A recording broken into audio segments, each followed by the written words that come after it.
This is Bible Talk with Steve, where we discuss the Bible, theology, and answer your questions. Now, here's our host, Steve Churin. Welcome to another episode of Bible Talk with Steve. This week on Bible Talk with Steve is episode 3 of season 3. This week we're talking about Wesleyan perfectionism and Catholicism as it snuck into the church. It's been in there for a while now.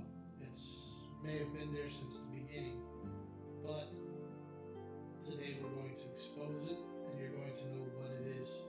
Because maybe like me, a few years ago, you had no idea, but now I know and I'm going to share it with you. Wesley perfectionism is the belief that you have to be perfect for God to accept you. That it's possible for a Christian believer to be perfect in almost every area of their life as long as it comes to sin. You can't know everything and you can't help everyone, but you can be perfect and not sin. That's what they believe, that's what they teach. And maybe in churches, this is not preached expressly, it's not preached directly, but it's preached indirectly. The way they do this is sometimes you'll hear them say, and it could even be innocently enough, get ready because Jesus is coming back, prepare yourselves. That's fine, that's good. But if the meaning behind that isn't be ready and be prepared because you're excited and you're happy and you can't wait for him to come back. If it's be afraid because you're not right with God, but you're a Christian, you're a born again believer, this is wrong. Things like,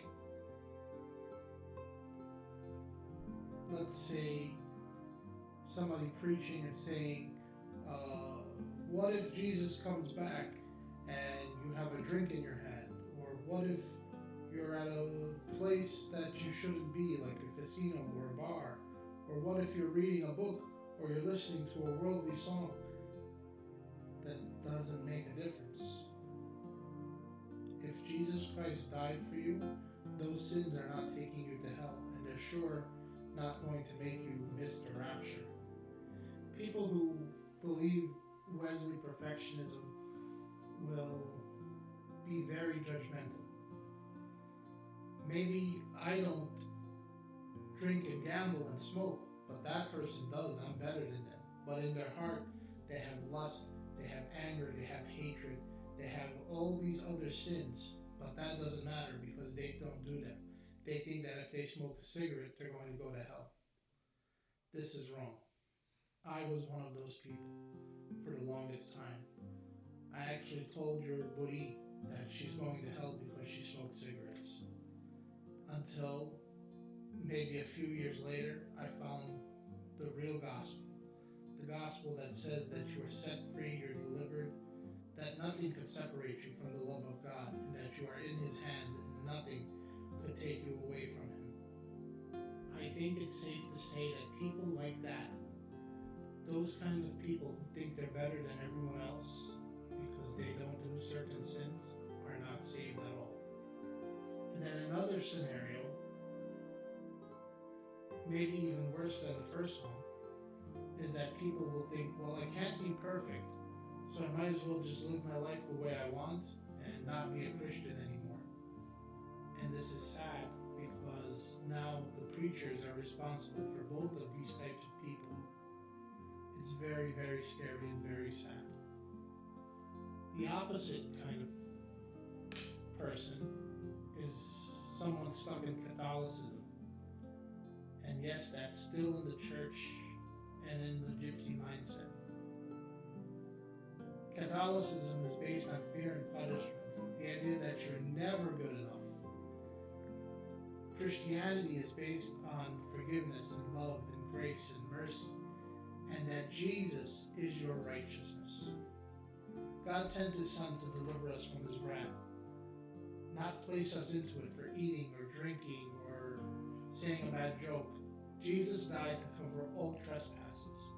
When we realize that and allow sanctification to work on our lives, we will sin less, but we will never be free from sin. Even Paul, the writer of most of the New Testament, the most powerful of the apostles, struggled with sin. Romans 7:15 through 19 says this: For I do not understand my own actions, for I do not do what I want, but I do the very thing I hate.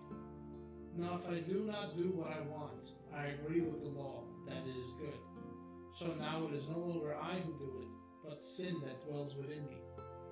For I know that nothing good dwells in me, that is in my flesh. For I have the desire to do what is right, but not the ability to carry it out. For I do not do the good I want, but the evil I do not want is what I keep on doing. He goes on to say, and who will save me from this wretchedness that is in me?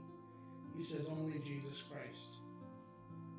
Paul tells us that we are being perfected, that we are running a race and fighting a fight, training for a prize that we haven't yet obtained, but that we will obtain when Christ returns. The idea that a Christian is never good enough, that we can't live up to God's standard, is absolutely false. It's a Catholic belief that if you do something wrong, that Jesus doesn't want to have nothing to do with you. It's a completely false Catholic belief. Jesus lived with foul-mouthed sailors and fishermen, with tax-collecting thieves, with prostitutes, outcasts, misfits. There's nothing that you've done that he hasn't seen yet. When you accepted him as your Lord and Savior, you became a child of God. Romans 8:15 says, the Spirit you received does not make you slaves against fear, but by him we can cry, Abba, Father. Abba means daddy, the closest thing that a child could call his father is Abba. Christ died for you to have fellowship. We were adopted as children of God. Accept that. Believe that. Meditate on that. And you'll never feel that you're not good enough again. God bless you. And until next week, stay studied.